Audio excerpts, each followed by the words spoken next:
Shalom and welcome to Secrets Revealed, the Holy Bible. Today we're looking at Leviticus chapter 20. There are 27 verses, and in verse 2, there's a significant difference here.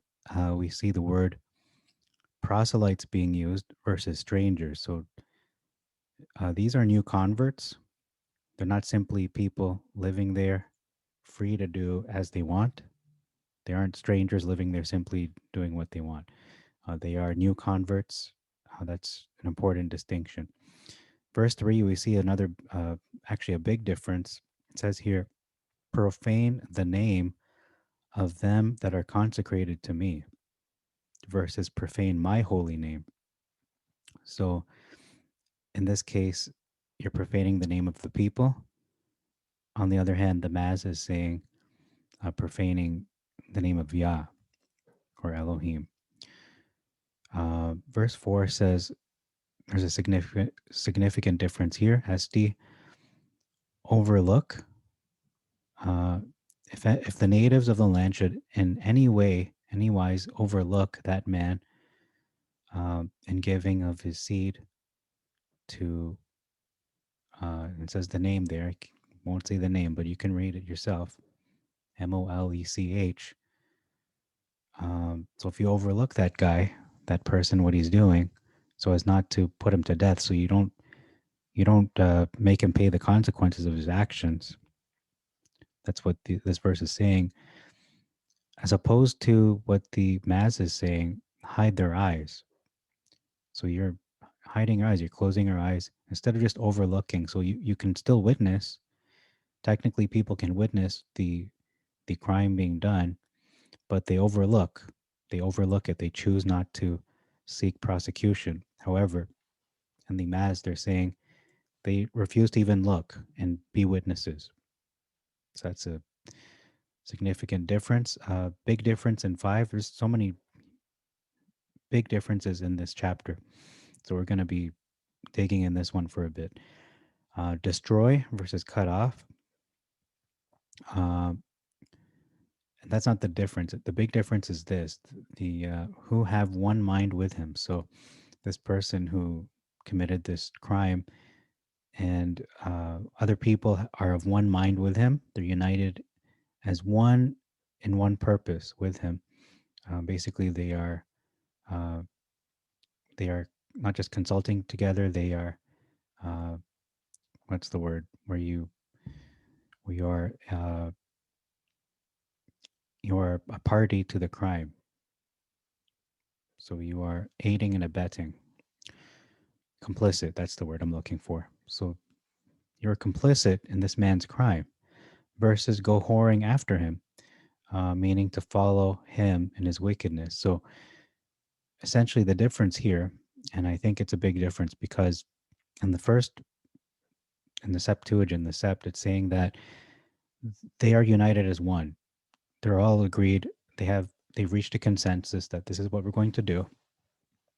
On the other hand, you have in the Maz where this man seems to have a cult-like personality, or he has a cult following. So people are following him. So who's going to take responsibility? Well, they're going to blame the man, not themselves. And that's a big difference. Whereas in the Septuagint, it's definitely, you can see that they're all on board. They all agree.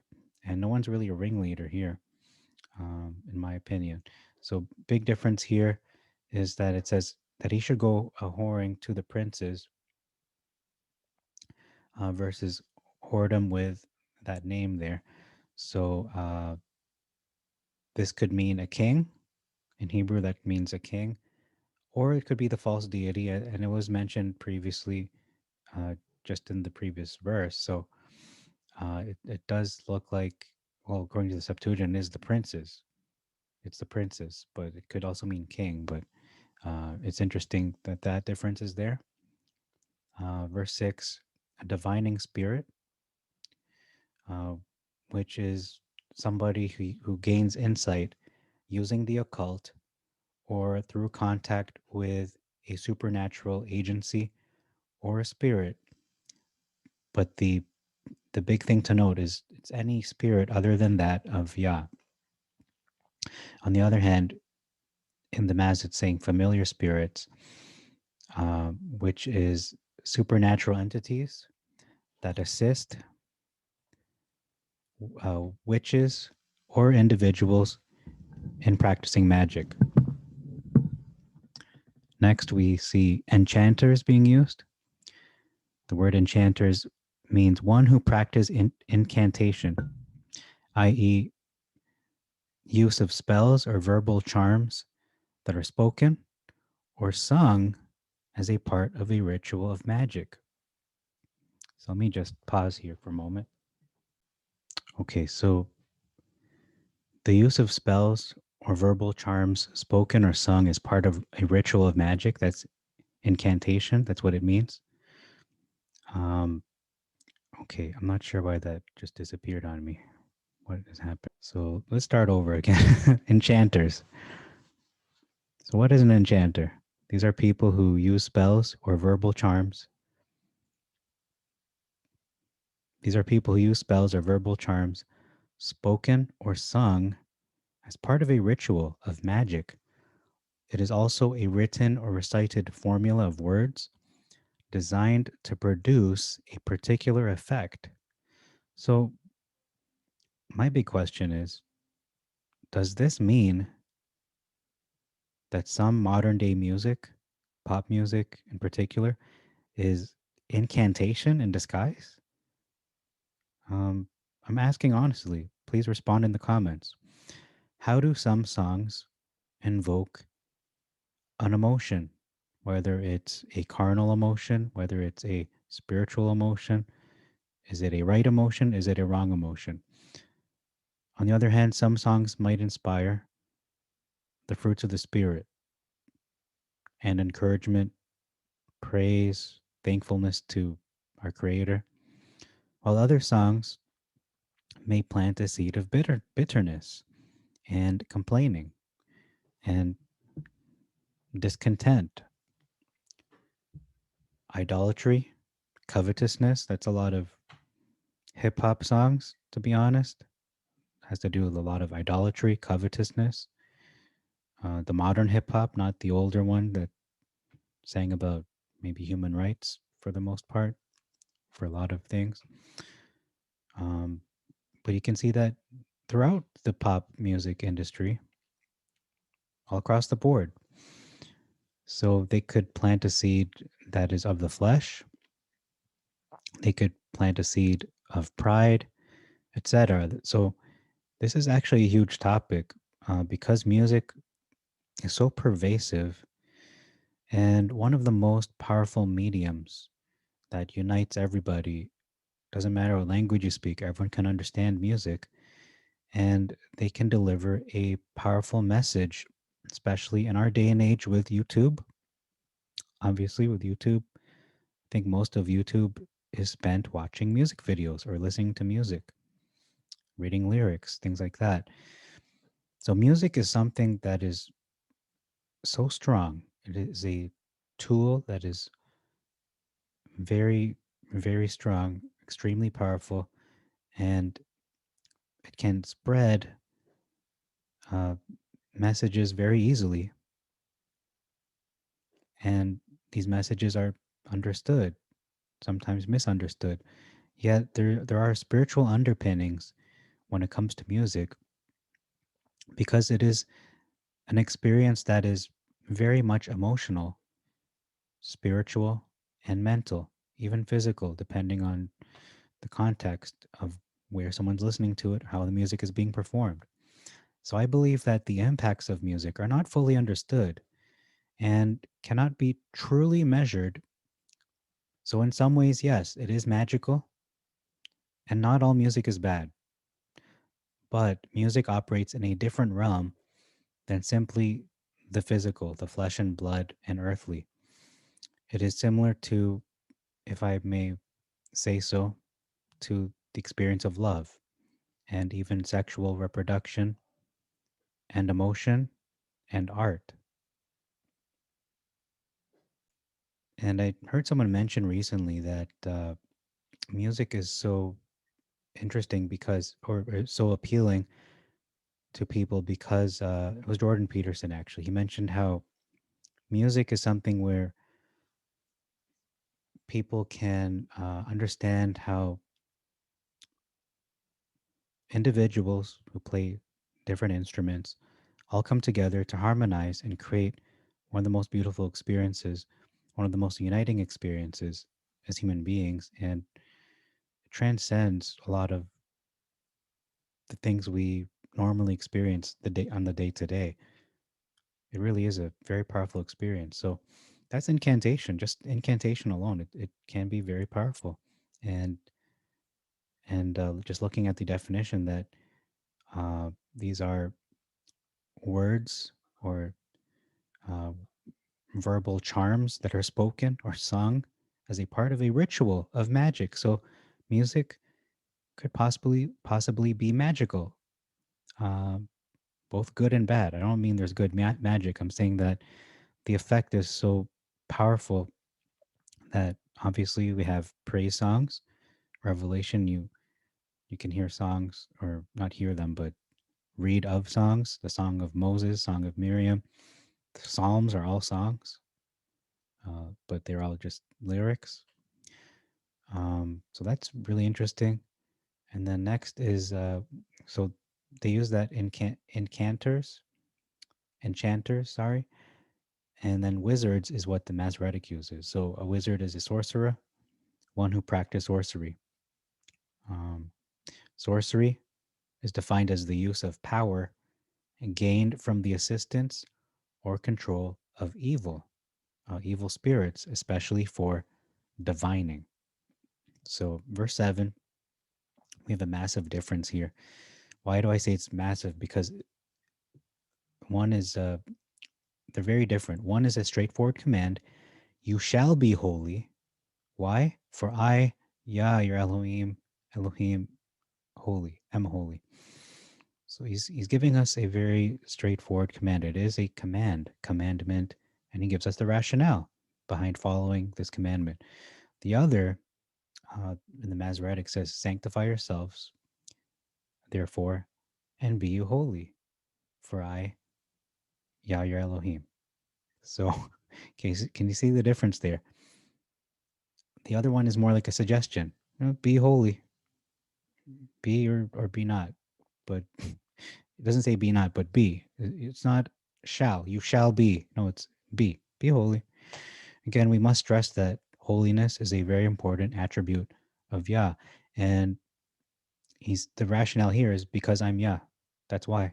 It's like a parent saying, don't do this. Why? Because I said so. That's it. End of story. I'm not saying that Yah doesn't have the right to say that. Of course he can say whatever he likes, but that's just not what is written here. It's because for I am holy. I am Yah. I Yah, your Elohim. I'm holy. That's why. So follow after my example, basically. Verse 9, big difference here. Speak evil. Every man who speaks evil of his father or mother versus everyone. So it's a little more inclusive, I guess, in the Masoretic, but every man means every human being. Uh, so the difference here is evil, speaking evil versus cursing. So one can say uh, Balaam was cursing Israel, doing like a divine kind of setting a curse instead of a blessing. So, I mean, that it could mean that, it could just mean profanity. But I think in this context, it probably is more along the lines of the opposite of blessing. Uh, so, cursing your father or mother, and then guilty, they will be guilty, he shall be guilty, versus his blood upon him. So, that's a continuous difference. You'll see that um, throughout the chapter. Verse 10, adultery.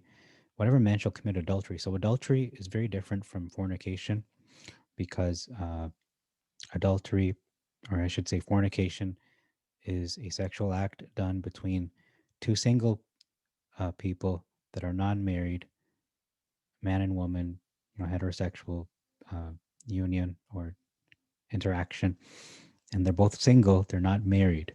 They are not betrothed. Neither are betrothed individuals. They are single and non married, not betrothed. So that's what uh, fornication is. However, adultery has specific laws. There are specific laws addressing this verse in Deuteronomy 22. We'll look at that when I cover it in the future. So save that for later. Verse 11, see the story of Ham and Canaan, who uncovered the nakedness of his father, aka, or i.e., he lay down with his father's, or perhaps in this case, his grandfather's wife. So that's what Ham did, or I should say, not Ham, the son, Canaan did. So his grandson, um, and that's. I mean, this law is pretty straightforward. It says what it says. Verse 12, big difference here. It says impiety. They have worked impiety, which is a lack of piety or a lack of honor, dishonorable, better expressed as shame, versus confusion. So you can see there's a big difference between that's a shameful action versus, oh, that's confusion. You made everyone confused. No, it's shameful. It's a disgrace. Verse 14, this is a vile sort of polygamy, and the consequence is the death penalty for all parties. So this is somebody who takes not just a woman, but also the mother. So that's really, it's just iniquity. It's vile. It's a vile sort of polygamy. Verse 17, again, Abraham and Sarah, I believe they were half brother, half sister. Um, so did they breach this commandment in verse 17? Why or why not? So please comment below. Perhaps this law was added later and did not apply to Abraham and Sarah. So that's what I'm thinking, because the bloodlines were more pure back then, hundreds of years before this command was codified or spoken. So perhaps that was only written later on as there's more chance for maybe genetic anomalies and birth defects, perhaps. That's my opinion. Maybe false, but that's just what I think. So before the children of their family, they'll be destroyed before the children of their family versus their people. So that's a significant difference there. Um, Actually, might be just be semantics, but depends how you read it. Verse 18 says flux, which is a period or menstruation, or in Hebrew, nida, versus a sickness. And no, this is not a sickness. This is her regular monthly cycle. It's normal. I don't know why it's calling it a sickness. There's bringing a lot of shame on women for that. And no, it's perfectly normal. It's part of life. And without which we wouldn't be alive. So none of us would be here. 20, verse 20, is this a divine curse that the couple will not be able to reproduce? Or is this due to the death penalty, which will prevent them from procreating? So that's an interesting question. I'm not exactly sure. Verse 21, the only exemption to this commandment is if the brother of this man has died. Many of these laws regarding adultery operate under the evidence that the spouse is currently living. So let's just read it here. Whoever shall take his brother's wife, it is uncleanness. He has uncovered his brother's nakedness. They shall die childless.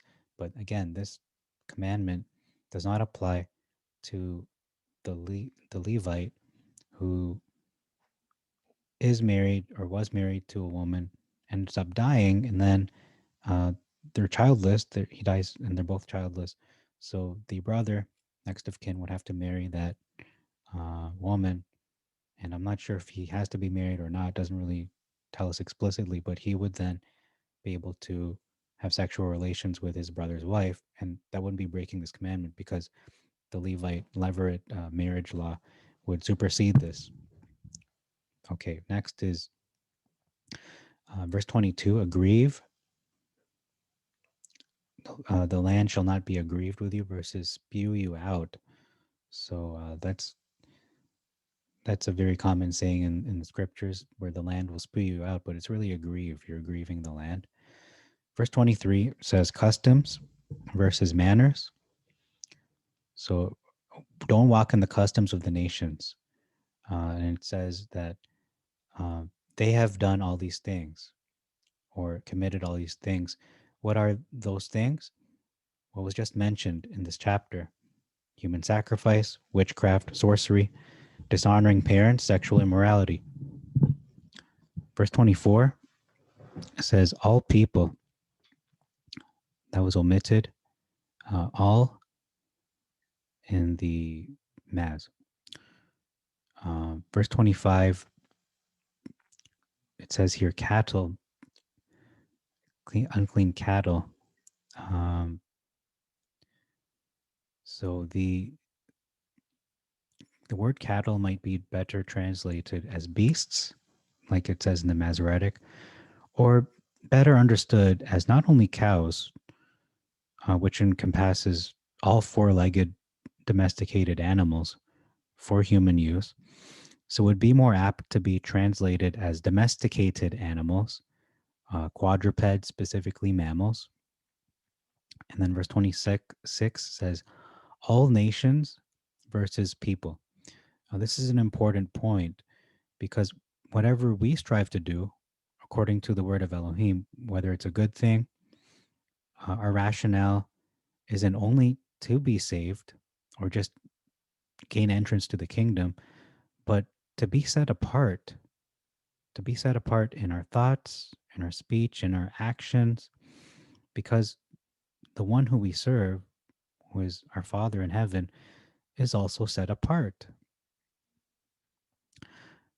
And that is important for us to be set apart with Him so that we can have a relationship with our Father, to be able to walk with Him in our set apartness, His and ours, or our holiness. So we are united in a way through not only Him being set apart by uh, by His nature, who He is, by everything He's done and is doing and will do, but also from the way we set apart our behavior, our thoughts, our words, everything about us, everything that drives us and motivates us. We can have that relationship with Him and be united with Him. We can be one with Him. We can be Akkad, like Shema Israel, the Lord or Yah, our Elohim is one, one Yah. And we kind of join that. Spiritually speaking, we can join that. Just like Yeshua prayed towards the end of his life that, Father, I pray that they may be one as we are one. So he's saying not only is the Father and the Son one and united in one accord, but our potential is to be likewise one with them in one accord, in agreement in the words that the Father would uh, say, the things he wants to be done, we will do if we're united with him in his spirit, by his spirit. So that's all I have for today. Thank you very much for your time. My aim in the future for future videos is to make them a lot shorter. However, this chapter, as you just saw, is very heavy. There was lots of content that presented very significant, large, and massive differences in the scriptures. And we even got to explaining about music and just how powerful that can be. So we need to beware of the messages we hear in our music. And music is one of the things that I'd say it's one of my favorite things in the whole world, really, besides food and beautiful things. But music is so powerful and can drive us to do good behavior or bad behavior. So we have to be very cognizant of how it's affecting the way we think, the way we speak, the way we behave. If it's leading us in the wrong way, the way that's not of Torah, the way that's not of our Father, that we need to really not just reevaluate, but change course, and ask ourselves, okay, is this what is this doing to me? How am I changing? Am I becoming more spiritual or more carnal? And the thing is, there's so many genres of music that it's difficult to decipher. Is it the genre itself that's bad, or is it the lyrical content, or is it something else that may not be able to explain or put your finger on? So thank you again for your time. May God bless you and make your way prosperous. This is Secrets Revealed, the Holy Bible. Shalom.